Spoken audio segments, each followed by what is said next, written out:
Individual ఒక person are thing తో maintain చేసే గుడ్ పీస్ అవ్వచ్చు, గుడ్ బాండ్ అవ్వచ్చు. సింపుల్గా ఇప్పుడు మీరు అందరూ ఉన్నారు, నేను ఉన్నాను, మీకు నాకు ఉండే ఒక state of peace, good connectivity అనమాట. హార్మోని.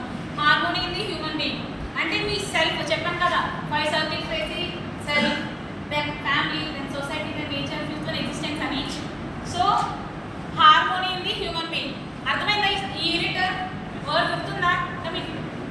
సో ఫస్ట్ యూనిట్ లో like happiness, prosperity, self expression terms ఎలా విన్నారో, second unit only 2 things. One is self.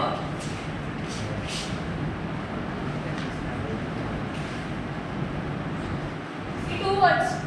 Second unit అంతా మీకు తిరిగేది 2 వర్డ్సే. One is self, second one is body.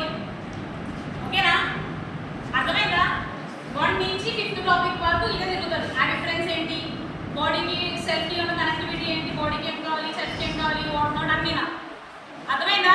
Second unit from 1 to 5th topic వరకు మీకు తెలియదంటే ఈ 2 టర్మ్స్ మీదే. ఓకే?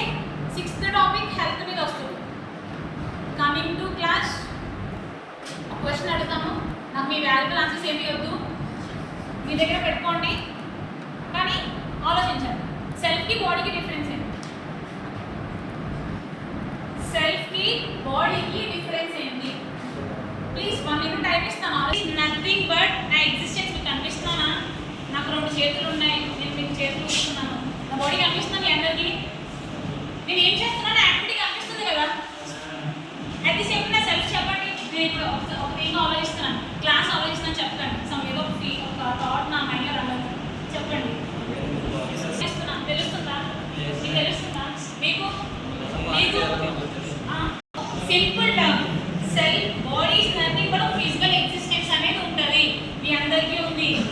ఆఫ్ కోర్స్ ఒక ఎగ్జిస్టెన్స్ ఉంది కదా, head, hands, legs, body. Like wise బాడీకి ఒక ఎగ్జిస్టెన్స్ ఉంటుంది, సెల్ఫ్కి ఎగ్జిస్టెన్స్ ఉండదు, ఫిజికల్ ఎగ్జిస్టెన్స్. ఈ టర్మ్ అర్థమైందా? సెకండ్ క్వశ్చన్, సెల్ఫ్తో చేసే యాక్టివిటీస్ ఏంటి, బాడీతో చేసే యాక్టివిటీస్ ఏంటి, మళ్ళీ థింక్ చేయండి.